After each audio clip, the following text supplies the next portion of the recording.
Qabalah is the received wisdom of the Jews.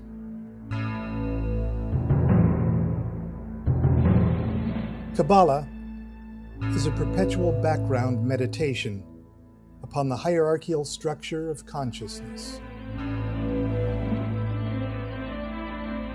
Why submit yourself to this meditation?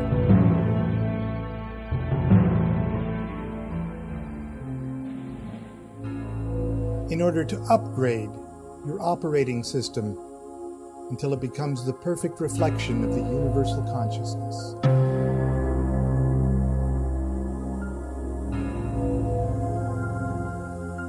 The Qabalah is like the owner's manual of the human soul. And as no two people are alike, no two people operate their own soul alike. We've all got different things we have to learn. We're all at different stages of development and stuff. No, we've all got little different buttons that need to be pushed and stuff. The Qabalah teaches us how to work with our own set of equipment. The whole idea of Kabbalistic thought is to achieve progressively higher levels of consciousness. When you do that, you get progressively healthier, you get progressively wiser, you get progressively funnier. You just start to turn into a real-life human being. You start to realize your potential. We've got all of the equipment inside of us, in our minds and in our nervous system, to achieve these levels of consciousness. But most of us are just very happy just to be stupid.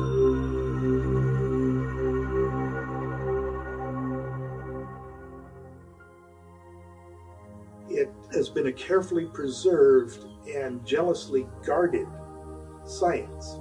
The reasons for doing that are varied and unique. Okay, maybe they wanted to keep the knowledge from the profane and such. I don't know what exactly was the reason for keeping it so secret and guarding it with such mystery. But the cat is out of the bag. The Kabbalistic cat is out of the bag now. In the last half of the 20th century, Qabalah became a science of interest not only for Orthodox Jews, but also for Christians, atheists, people of all walks of life. Well, look at today. We've got Qabalah centers. We've got Qabalah books all over the place. We have movie stars. Women like Madonna are studying the Qabalah. And in the old days, of course, women couldn't study the Qabalah. You had to be a man. You had to be over 40. You had to be rich enough to afford the leisure time to study this stuff. Now it's seen as a legitimate Western mysticism. And I like to say Qabalah is Western Eastern mysticism. Qabalah is the Zen of the West because the goals are exactly the same.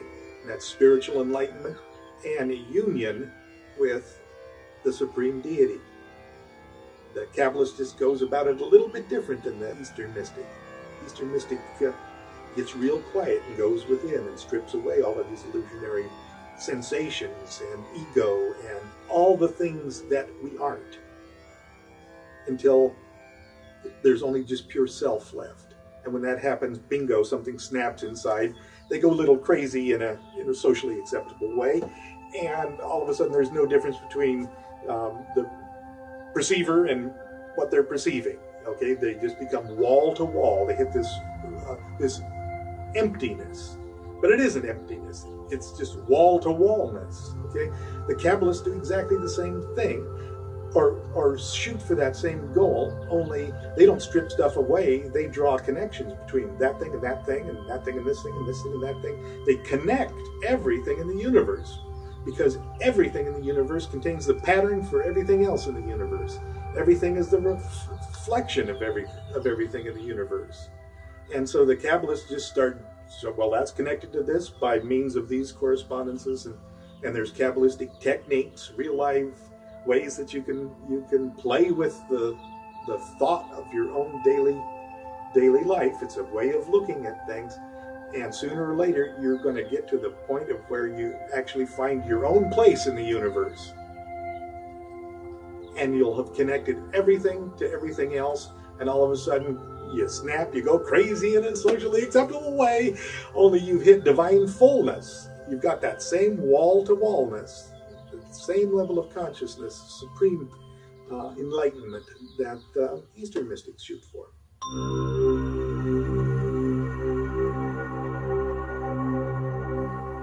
Let's talk a little about Yod-He-Vav-He, the great four-letter name of the Hebrews. It's an ineffable name. You're not supposed to say it. Okay? So when pious Jews run across the word, even in print while they're reading the scripture, they say another word instead. They say Adonai, which means Lord. So when they see Yod-He-Vav-He together, you don't say it.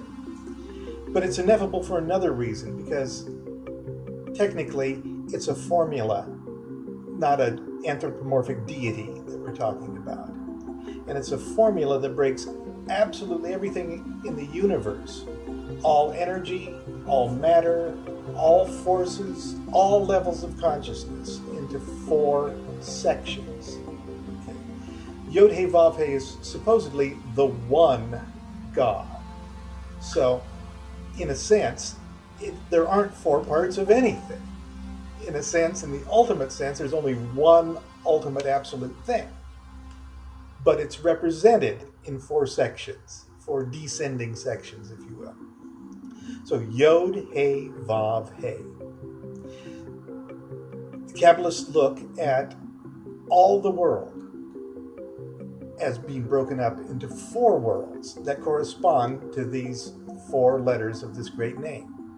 And because we're made in the image of deity by tradition, our own souls are broken up into those same 4 categories, okay, that are just miniature reflections of that big 4-fold division of the universe. Okay.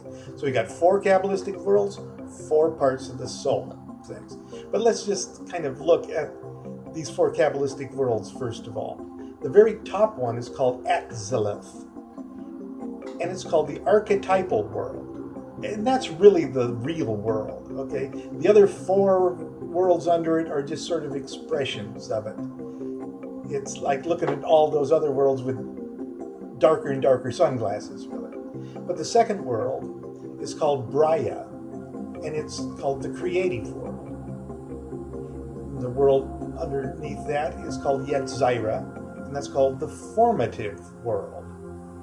And the lowest world is Asaya, which is the material world that we're living in. Okay? And one is just kind of a reflection, a lower reflection of the other, all the way up to Atzilith. Okay? To explain what these 4 worlds are about, I use an example of a chair. Let's say that all 4 of these worlds are a 4-story building, and that everything in the universe, all the forces, all the energy, all the consciousness of the universe is represented as this 4-story building. And we walk into the first floor and we see nothing but chairs. Chairs of every size and description. You got milking stools, and you got lazy boys, and you got couches, and you have love seats, and every chair in the world is on that first floor. Well, there is a section of that floor for absolutely everything that manifests in the material world. There's a tin can section of that floor. There's a small vibrating appliance section of that floor. There's a duck section of that floor. Okay, but just for this example, we're in the chair section. So it looks like a Wix Furniture showroom of nothing but chairs. And we ask ourselves, where do these chairs come from?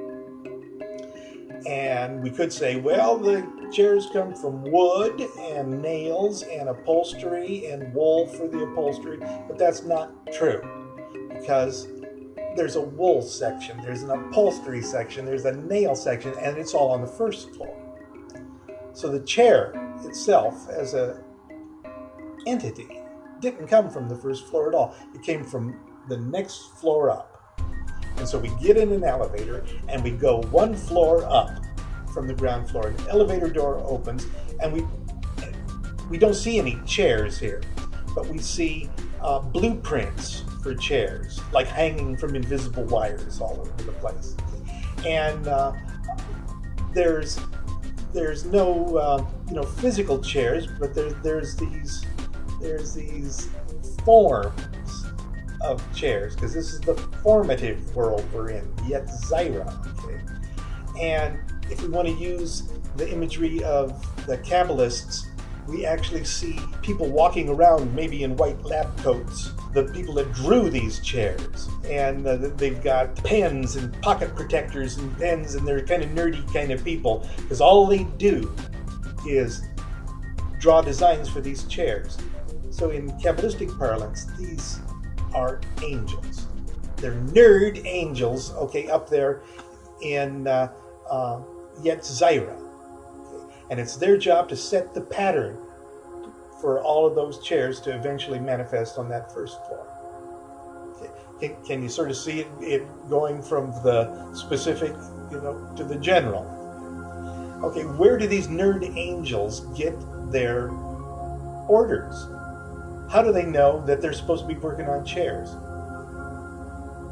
They get their marching orders from one floor up. So we get in an elevator again, we go one floor up, the elevator door opens, and we only see one angel behind a big desk.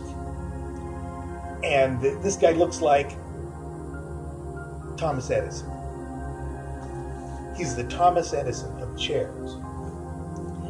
I don't know if you know, but Thomas Edison, who invented everything in the entire 20th century, it seems like, he would just get this idea in the morning. He'd get this very strange idea, and he'd scribble something down on an envelope or a piece of paper, just something you could hardly read. And he would call up like one of his nerd angels who worked for him, one of his engineers, and he would explain to them, this. You know how something makes a vibrating sound when you rub it? Well, I want to make something that rubs on something else, and maybe run that impulse down this wire to that diaphragm that we stole from Alexander Graham Bell, and figure out a way to run it to another thing so it makes something wiggle and scratches another thing, and then rerun it back down another thing, and until it comes out this big cone. I mean, literally, he would make such broad, sweeping generalities, but he'll say, it's a phonograph, I need it in 2 weeks. And then that nerd angel who couldn't think of that big plan, okay, goes and takes that big plan, that inspiration, and goes ahead and builds a phonograph. And Edison gets it in 2 weeks, okay. Well, this is the Thomas Edison of chairs. And he might just be thinking something like, people are going to die if they can't sit down. People can't stand up all day long. Their feet will get real big. They'll pop. They'll fall down. He just has this idea of people needing rest. And that he has this general idea that they need to put their buttocks down to take the weight off of it. Okay, that's all he says. I need a butt rester. And so he calls one of his nerd angels from downstairs and just says flat out, people got to get off their feet. Invent me butt resters. And then they in turn go, oh wow, I never thought of that idea of a butt rester. Oh, well, we can make millions of different kinds of butt resters. Okay, this Thomas Edison up there on the 3rd floor is an archangel. And an archangel represents huge titanic forces of nature. We could look at gravity as being the archangel, gravity AL. Okay, but he's got angels working for him on the lower floor who's like drop AL or plop AL or slide or drag or droop AL. You see different aspects of gravity. You follow me? Okay.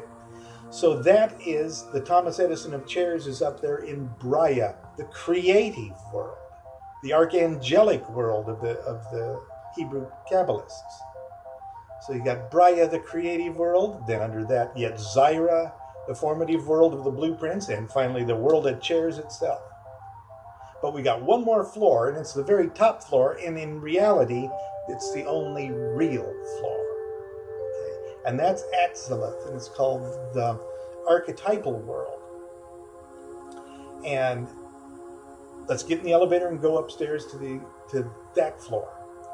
And the elevator door opens, and we don't see anybody, because we're so high in the creation cycle here, so high in the consciousness level of deity, that the male and female aspects of deity are still united in bliss. It's that bliss generator you hear so much about in Eastern mysticism. Okay, so the male and female aspects of deity are, we can imagine them locked in a blissful and eternal embrace, but maybe one of them says, or one side says, "Oh, isn't bliss wonderful?" Yes, bliss is wonderful. "Oh, ecstasy is wonderful." Yes, ecstasy. Wouldn't it be nice if we could just stop? Wouldn't it feel good just to stop and we could start our bliss over again? And this abstract, supremely abstract concept of rest, just like the concept of the Hindu concept of pralaya, where every once in a while the universe just takes a rest. Okay. That concept of rest inspires that archangel in the floor beneath, that Thomas Edison, who gets the idea, a specific idea of rest. People got to get off their feet. And he in turn gives them to the more general angels that make every kind of butt rester on the planet, make the pattern for, and eventually it comes down to the material plane. So can you see worlds behind worlds behind worlds? When you look at a chair, you're looking at angels that designed it, an archangel that conceived it, and the abstract concept that inspired it. Those are the four Kabbalistic worlds. And they have an exact counterpart in our own souls. Each of us are running around as that 4-story building. Our bodies are the lower floor here, okay? And that's called the nepish, or the animal soul. And we share that same part of our soul with all sentient beings. And it's the part of us that makes sure that it's the flight, make sure that we eat and have sex, but it's also a blind force. Okay, it needs to be controlled by something, and in human beings, the first thing that needs to control that is your intellect, and that's the next part of our soul. Okay, that corresponds to those nerd angels in the Kabbalistic world, and that world's called the Ruach, and that's the mind's eye. That's our intelligence. When Grandma knows exactly what the Thanksgiving dinner is going to look like and smell like, and where everybody's going to sit, she's already got all of that in mind before Thanksgiving. She's working on her Ruach. Most of us don't even think that there's anything but our Ruach. Okay, our Ruach has sort of like barricaded itself in our projection room. Okay, and is trying to make us think about everything and try to understand everything with our intellect. It's sort of embarrassed about our nepish, which is like a black sheep in the family you don't talk about. But even the higher things we try to explain to ourselves through this Ruach. Above the Ruach is a thing called the Neshama. And it's sort of an impossible word to translate, but it kind of means like soul intuition. And this is the level of consciousness and the part of our soul that, as mystics, we like to identify with. This is when a mother wakes up in the middle of the night and she knows that Johnny's in trouble. Johnny's just, I know Johnny's in trouble. It's been an accident or something. She wakes up. It doesn't even count as psychic phenomena anymore. We know it happens. It's a fact of life. Okay. Did Johnny send Mom a message, like a telegraph through the aether, that she picked up and and translated, oh, Johnny's just telegraphing me psychically and tells me that he's in trouble. Nah, that's not the way it happens. Not only that, if Johnny would have been on the other side of the country when that happened, Mom would have picked it up just immediately. And if he'd have been on the moon, Johnny would have gotten that message to Mom, or Mom would have gotten the message. Okay? If Johnny would have been on Alpha Centauri, or a million light years away, she would have still got it. And that's because Mom's neshama, that part of her soul, is so big. It has no spatial limitations at all. No matter how far Johnny goes, he'll never get out of Mom's neshama. Same thing with you, your neshama and my neshama. We're all walking around, bumping around in each other's neshama. This is why a magician can see a spirit in a triangle. Literally see it, and it still be inside him. Because of the neshama, we may as well say there is no outside of ourselves. Because even the things outside of ourselves are within our neshama. And just above the neshama, that part of our soul that is the reflection of that highest Kabbalistic world, where the male and female aspects of Eden is a part of our soul which we may as well just call the life force itself, and that's our true identity. Just like the highest Kabbalistic world was the only real world, the highest part of our soul is called Chai, spelled C-H-I-H. Almost like a chia pet. But it's Chai, like l'chaim, to life. That's our real identity. And that's where every mystic is shooting to be. Okay, we've seen how the Kabbalists have divided the spiritual world and the world of the human soul up into these four broad categories that correspond to the letters of the great name Yod-Heh-Vav-Heh. 4 is a fantastically big number. But we can also extend that to absolutely everything else and subdivide into 4 and subdivide the 4s and 4s and 4s and 4s, etc., to look at progressively more focused areas of creation. We could look at the 4 fundamental forces of physics: the strong force, the weak force, the electromagnetic force, and gravity. We could put each one of those in the pigeonhole of Yod-Heh-Vav-Heh. Same thing with the chemical elements of the fiery nitrogen, the watery hydrogen, the airy oxygen, and the very earthy carbon. And speaking of fire, air, earth, and water, the ancients also divided everything and applied that virtue of those elements to literally everything: fire, water, air, and earth. The Kabbalists, who view numbers as living things, just like scientists that would put a specimen under a microscope, Kabbalists put the number 4 under a microscope and thought about the number 4 by looking at its component parts.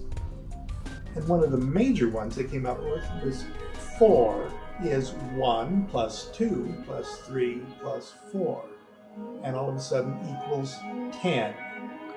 You put 4 under a microscope and you see 10. So obviously 10 is a huge, huge number in the Qabalah. The 10th letter of the Hebrew alphabet is Yod, that small single flame. That's the fundamental Hebrew letter, and if you would blow on that single flame, it creates all the other Hebrew letters. And that 10th letter, which has the numeration of 10, because of course in Hebrew the letters are also numbers, so Yod means 10. Look at this, we've got 10 fingers. We've got 10 fingers. Our hands, which, Yod means hand. Our hands are what separates us from the beasts. 10 is a huge, huge number in the Qabalah. And when contemplating the universe, when contemplating their own souls, the Kabbalists looked for things occurring in nature. They looked for things occurring in logic that has the landmark of 10. They came up with this incredibly wonderful schematic diagram called the Tree of Life. It's a schematic diagram of the mind of God. And by Kabbalistic logic, it's also a schematic diagram of our own souls. It's not the oldest diagram in the Qabalah. It only goes back to around the 1500s. And while it's not completely satisfactory, you more or less can hang anything that you can possibly think of from matter, energy, consciousness, anything that you can think of, you can probably find a place on the Tree of Life to hang it. Now, it's that diagram that has 10 circles, and those circles are called Sephiroth, or emanations. The only real Sephirah is the first one, the top one. It's called Kether, it's called the crown, which makes sense. It's the singularity. It's the absolute. It's God beyond which there is no other God. It's God beyond which there is nothing. As a matter of fact, that one did come out of nothing. And the Kabbalists have a concept, a three-part concept of three kinds of nothing that the one came out of. Even language shows us how this happens. What's bigger than God? Well, nothing's bigger than God. Right. That nothing is a real thing. Okay. What's greater than one? What's more unified than one? What's more powerful than the absolute? Nothing. Right. It came out of nothing. And that nothing, according to the Qabalah, is a three-part nothing. Ein Sof, and Ein Sof Or. Three inscrutable kinds of nothing out of which one came. Now it's kind of hard in a setting like this to actually explain the concept of Ein Sof and Ein Sof Or. But the Kabbalists do a wonderful, beautiful job. And it gives the Kabbalistic mystic something to shoot for. Because the second to the last thing a Kabbalistic mystic needs to achieve is oneness. Complete identity with the one. That's the second to the last stage of Kabbalistic enlightenment. The very last thing is to identify completely with the nothing. Now, I know that sounds all mystical and everything else, and boy, it really is all mystical and everything else.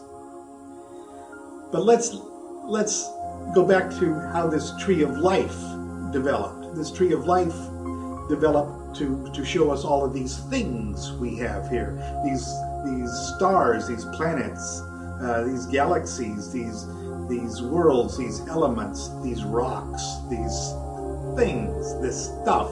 How did all this stuff come into being from that one? And the Tree of Life sort of shows us how to do that. The Tree of Life also shows us how to gather up all of our stuff and recline the Tree of Life to become the one, and then to realize the nothing. Okay, here's how it happened. Imagine that you were deity, that you were the one thing in the entire universe. There's nothing beyond you. You don't even know what you are. You can't hold a mirror up to your face and say, oh, that's what I am. There is no outside of you. You can't sit down because all the chairs are inside of you. You're just a big one, okay? How can the one become self-aware? How can the one even know what it is? Why it would want to know, I don't know. And neither do the Kabbalists. Neither do any of the mystics. What the motive was for the one to start to think about itself, but it did. And because it couldn't hold a mirror up to itself and look at itself in the face to see what it is, it had to do what the yogis now do, and that is to sit down very quietly and go into the center of oneself. And so the one did this, went into the center of oneself till it hit the very, very deepest, most inscrutable center of its oneness and reflected itself inward. And when it saw what its oneness was by finding its center, it realized, wow, that's what I am.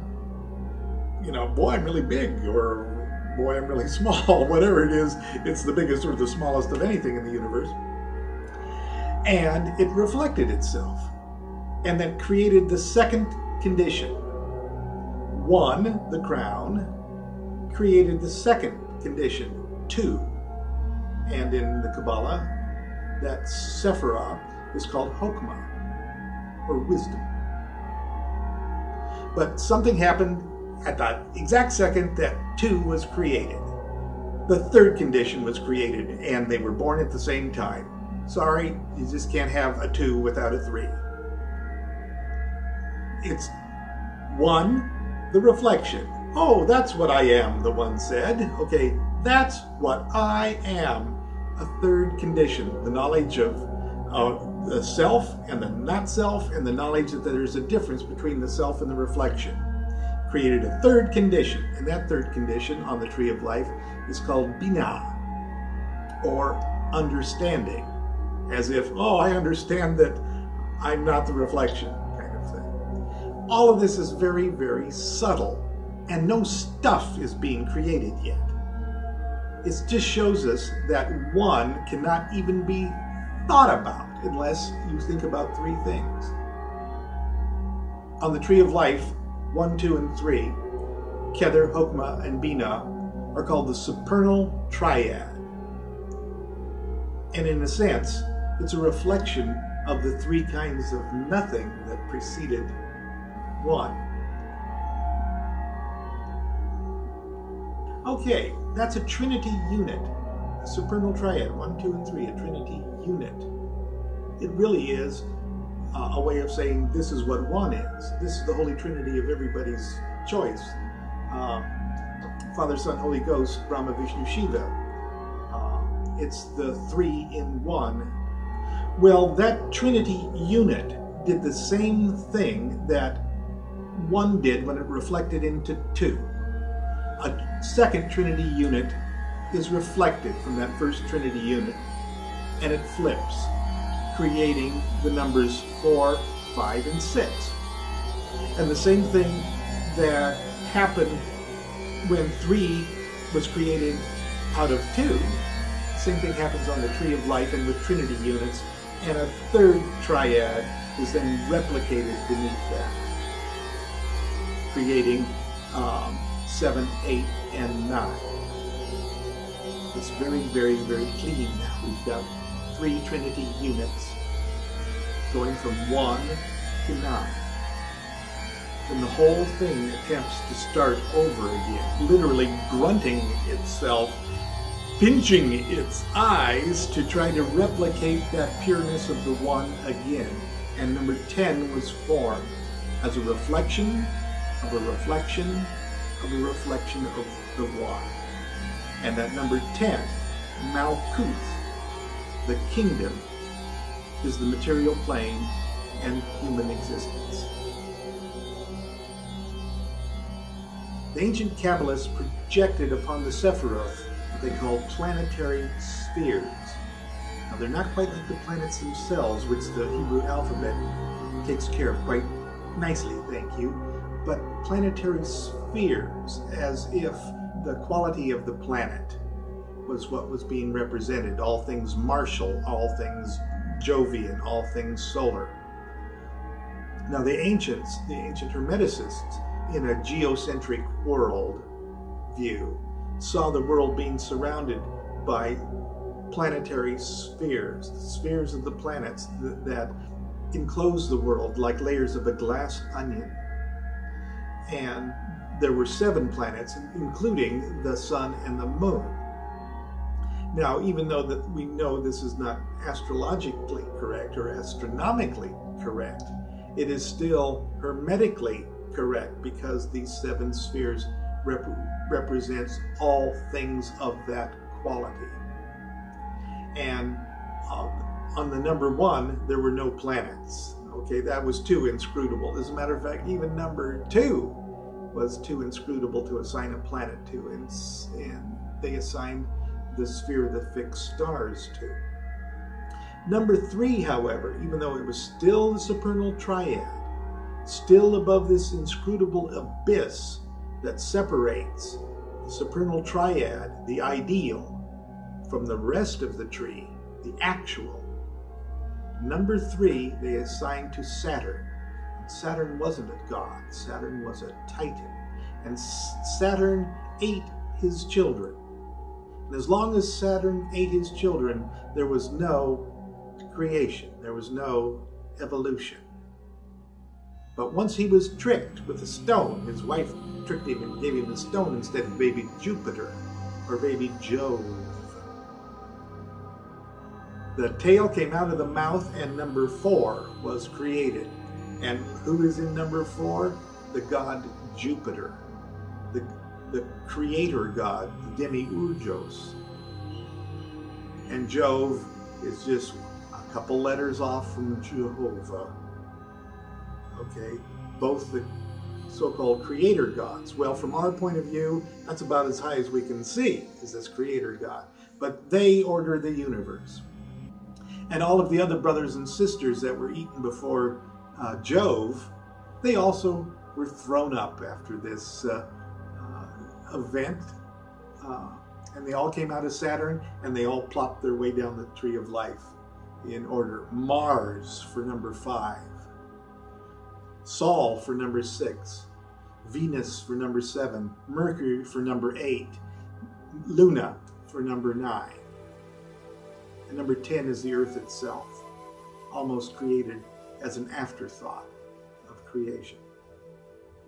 These planetary spheres become very important to Kabbalists once they start their ascent back up the tree of life.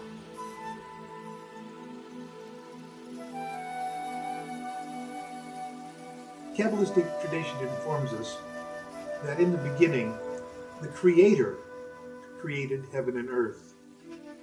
And the Creator did so by speaking it into existence. God said, "Let there be light," and there was light. God said, "Let there be pig," and there was pig. But we can't touch. The words that deity spoke by tradition were words in Hebrew, made up of individual Hebrew letters. Now imagine a universe being created by an alphabet. But it's a very, very unique and wonderful alphabet. There are 22 letters in the Hebrew alphabet, and they're divided into 3 categories. 3 mother letters, 7 double letters that in the beginning had 2 ways to pronounce them, and 12 simple letters. 3, 7, and 12. Extremely important numbers in the Qabalah. Numbers that actually created the universe. Now, if we can put ourselves in imagination back to a time before there was creation, where God, deity, the singularity, just brooded in its inscrutable oneness, and something moves it to create. I'd like to create a universe. Well, there really is no space for a universe to be created. So space had to be created first. And so the ancient Kabbalists speculated that this point, this positionless, inscrutable point, stretched itself infinitely and created infinite height. And in doing so, it sealed an infinity of height. And if we can imagine that ceiling, is if I would reach up and touch the ceiling here, and it would create concentric rings going eternally out. So that was infinite height. And then it turned below and stretched itself and reached infinite depth and sealed the infinite depth, just like if I'd reach down and touch the floor. So now we have one thing, a very, very skinny, very, very lanky universe. Certainly not enough universe to put anything in.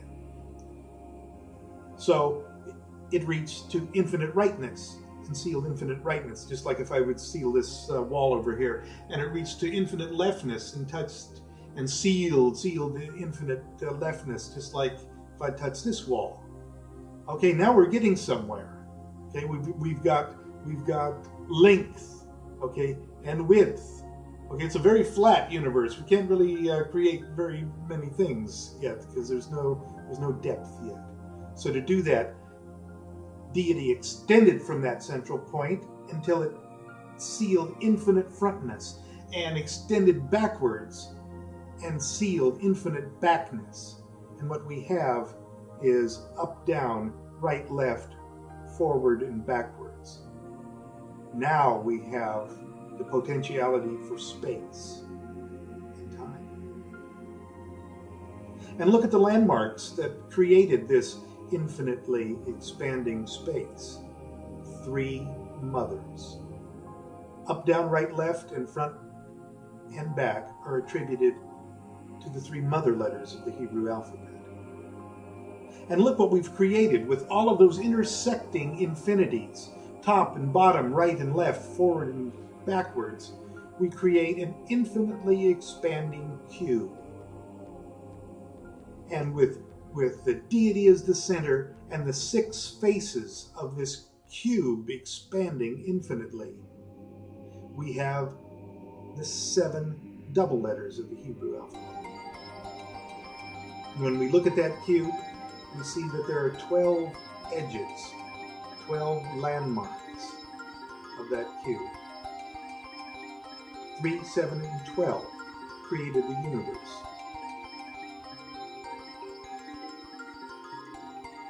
Games Kabbalists play. Why do Kabbalists play games with numbers and letters and words and phrases? Why do they do this? They do this to occupy their brains, to occupy themselves long enough to get out of their own way and gain enlightenment. Games Kabbalists play aren't the end. They're the means to an end. And as a matter of fact, don't even think about the end when you play Kabbalistic games.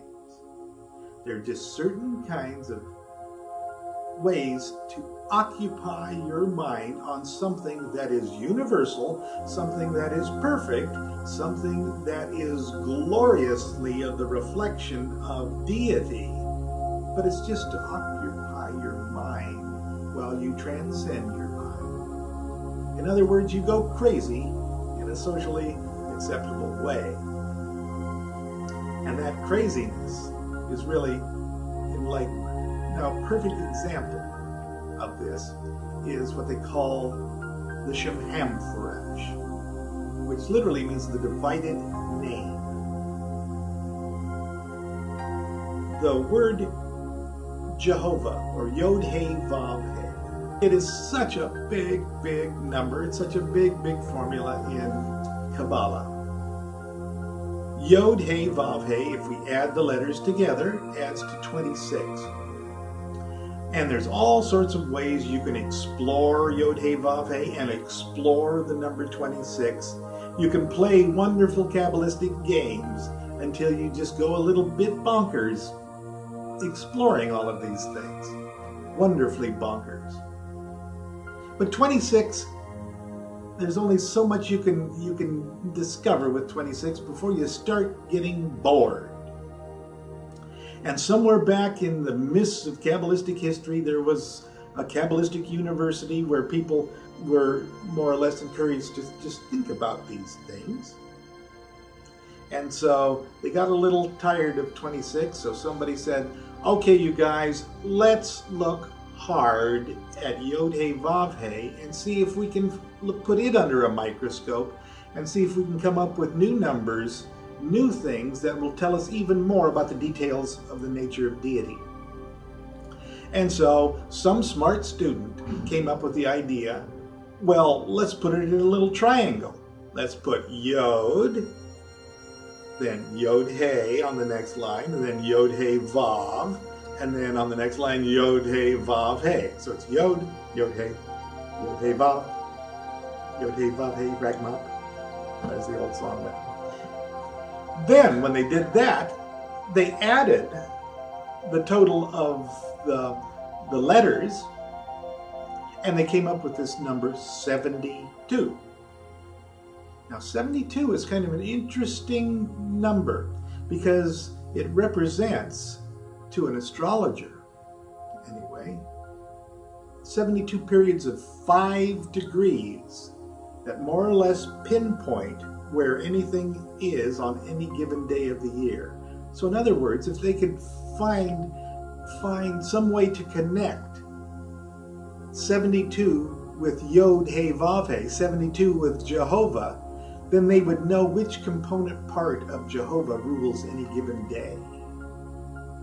This is a wonderful, wonderful, provocative kind of idea. And so they set to work to find out what is the 72-fold name of God. And so I don't know whether it was for monastic punishment or whatever reason, but they gave some poor soul the job of counting every Hebrew letter in every verse of the holy books of the Bible, the book of law, the 5 books, the Pentateuch. And whoever it was, went to work, counted every verse, and finally he gets to 3 consecutive verses in the book of Exodus that have 72 letters each. 3 consecutive verses with 72 letters each. Now this was impressive and probably impressed their teachers a great deal. But it might not have been so impressive if the verses that these 72 letters appeared in weren't probably the most recognizable, most memorable books in the entire, or verses in the entire Old Testament. Now, who could forget Charlton Heston standing up on a rock, separating the waters of the Red Sea so the children of Israel can pass through safely while the Egyptians get drowned? That's what's talked about in those 3 verses. Remember, he goes, "Behold his mighty hand." Okay, and that's almost like saying, behold, some Kabbalistic knowledge in these 2 things, okay, or these 3 things. And so what they did was they wrote those 3 verses like a snake. Okay? They wrote the first verse with 72 letters as is done in Hebrew from right to left. Then the second verse of these 3 verses, they wrote right underneath, going from left to right, and then the last verse from right to left again. And then they looked at these letters in 72 columns and read the 72-fold name of God.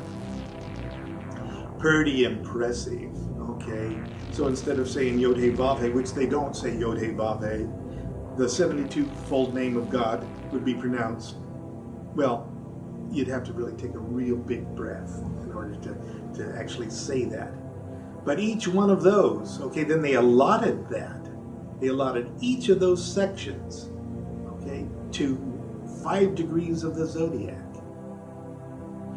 Hey, not only that, but there's 72-fold names of God. But if they added an IH or an AL to the end of those 3 letters, they created an angel of the Shemhamfurish that is the executor of that particular facet of Yod He Vav He that rules days of the year. It's so beautiful. Oh, not only that, but but you see it wonderfully exhibited in the structure of the tarot, where the 36 small cards, the 2s through 9s of each of the 4 suits, are laid out perfectly along the lines of the angels of the Shemhamferish. And those, of course, represent the 4 Kabbalistic worlds that descend. Okay, you can get it all the way down to the demons of the Goetia, the day and night spirits of the Solomonic magic. The reason I'm even going through all of this is to show you how one thing leads to another, is connected to another. You can dissect things down into madness. Wonderful madness. And somewhere along the line, on these games that Kabbalists play, your Ruach, remember the intellect, finally gets overloaded. And it just sort of gives up and sees the connection of everything in the universe, everything in heaven and earth, connected to everything else in heaven and earth. And in the afterglow, in the ecstasy of that realization that looking at one thing is in absolute essence looking at everything else, and that it's all connected, is the Kabbalistic illumination.